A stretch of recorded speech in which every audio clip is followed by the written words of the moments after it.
Oh, I feel fabulous. This is what it's like to qualify for a modern saint's calendar, the end product of a process you can buy in about 25 scattered centres for £1,000 a head. Everybody's just wonderful. Well done. It's just fabulous to be. It's like nothing else in the world. It's really, I feel quite free and even at ease under these circumstances. No? Yes, marvelous. This is what it's like to graduate from this new kind of seminary with a degree in perfect freedom and truth. There are few dropouts, though the course may have taken anything up to 17 years. The Hubbard College of Scientology, Qualifications Division, Department of Certifications and Awards, does hereby certify that Anthony A. Phillips has attained the state of clear.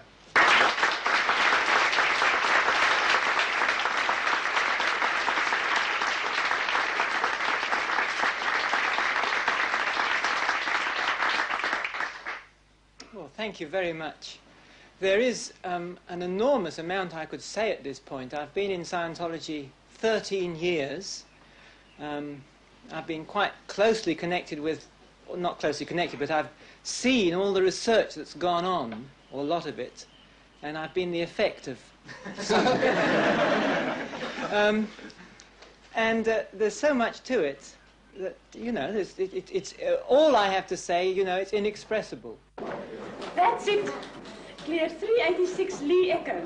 That's it. Clear 371 Josephine Barr. That's it. Clear 370 Janet Lunn.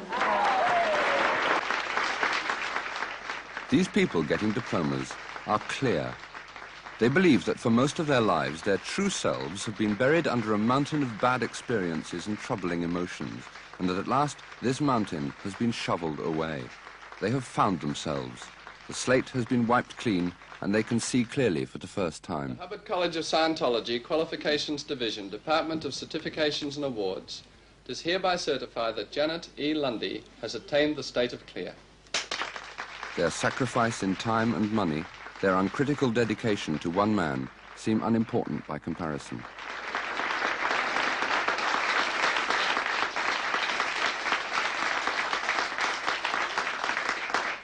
Thank you. My goodness, I've never given a speech before, so this is the first one for me. But I did want to say one thing. Validate yourselves. You're beautiful. Thank you. Oh, it's a fantastic feeling. I suppose the most incredible feeling of all was just a great vista opening up in front of me and realizing, my God, you know, there's fantastic space for achievement. And I can now expand into that space and just open up and achieve. And this was the most incredible feeling of, wow, there's a great big new horizon. Scientologists are all convinced of this great big new horizon. Those who haven't graduated can see it ahead. Their proof is a kind of science.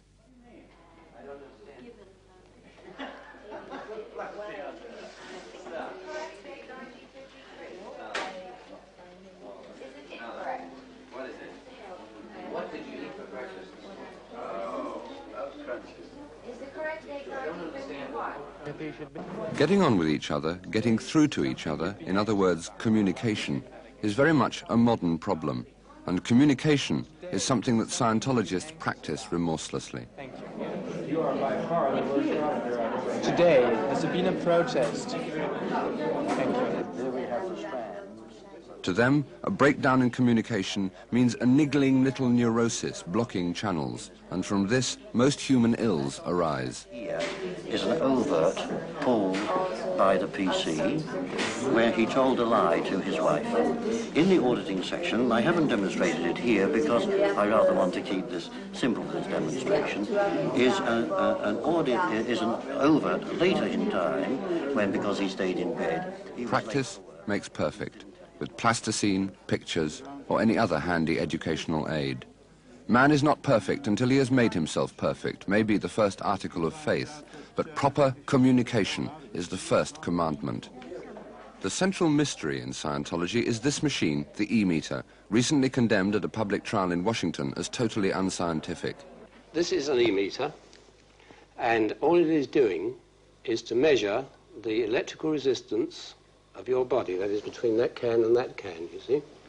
Now in Scientology we know that that resistance is affected by your mental activities, all right? So if I was... Why should that be? Pardon? Why should that be? Well, we're getting a bit involved there, but it's thought it does have some mass to it, and therefore it does affect the resistance of the body. Or it may bring about a chemical change in the body, so what? Is it only thoughts that it will react to, but if I get emotions, if I'm angry with you or something, will it then react? Well, emotions are also the same as thought. They affect your thoughts, they affect your thinking, don't they? So they would react. Emotions would react on here. Yes, quite definitely. And Reg, when you go clear, what happens on the meter? Well, that needle on there is, we'll just magnify the read a bit. It's a bit sticky and tight, you see. Nothing derogatory about you on this. And this would come down, this pointer would be down here to balance it off, do you see? And the needle would float, and I don't think I can, something like that I'm doing now, but that's even too jerky. It's a beautiful sight to see, particularly a Scientologist, I know, but even to anybody outside, this needle just smoothly floating away there. And it wouldn't be affected by anything. I shall ask you for an ARC break, then I shall date it, and then I shall run a list on you, asking you about any questions that read, okay? In the ARC break you recalled, had the withhold been missed? Thank you. Had some emotion been rejected? Thank you. Had some affinity been rejected?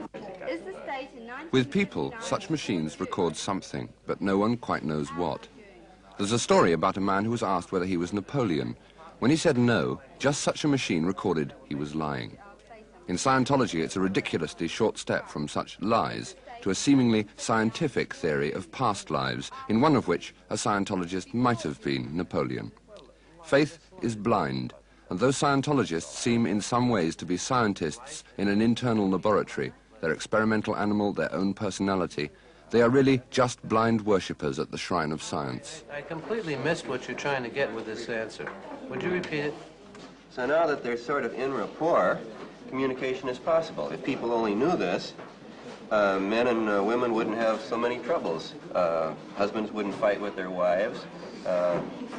Wife wouldn't get mad at the husband at the breakfast table because she can't talk through the newspaper. She just gets attention first. It would simplify things. So once you get attention, you can put a communication across. My mother.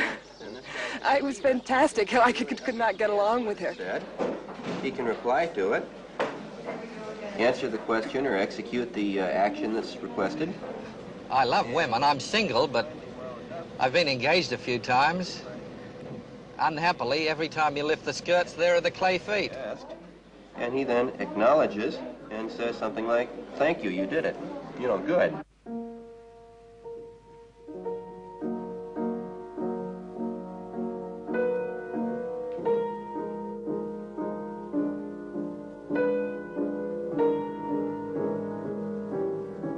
There have been several tremendous emotional crises in my life. One tends to look back now, of course, and see them as being rather ordinary, rather run-of-the-mill things. At the time, they were immensely important to me. They were terribly contracting at the time. You know, there were certain crises, particularly in relations with the opposite sex, which completely stopped me from acting. You know, and eventually one had to somehow break this thing down. Whatever this crisis was, one had to break these barriers down and step outside of it, and somehow start anew at some particular point. I must say, looking back now, mind you, that I would not have missed these for anything in the world, these crises. And this is not that I would wish to have caused pain and suffering to anyone, but I would not have missed the experience of these things because it was these particular moments of stress which sent me on the path for truth in my terms, truth and freedom.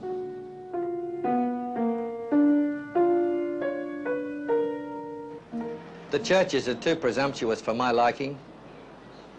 They all claim to have the one answer, and that cannot be so. The politicians are even worse. The world is getting into a terrible mess, and I can't see it getting out of it. And we all have to have this to survive. The only real beauty in life I've discovered is truth, and that's what I've been trying to find. Personal crisis, the inadequacies of the church. There are many roads to truth and to Scientology, but most of them lead to England.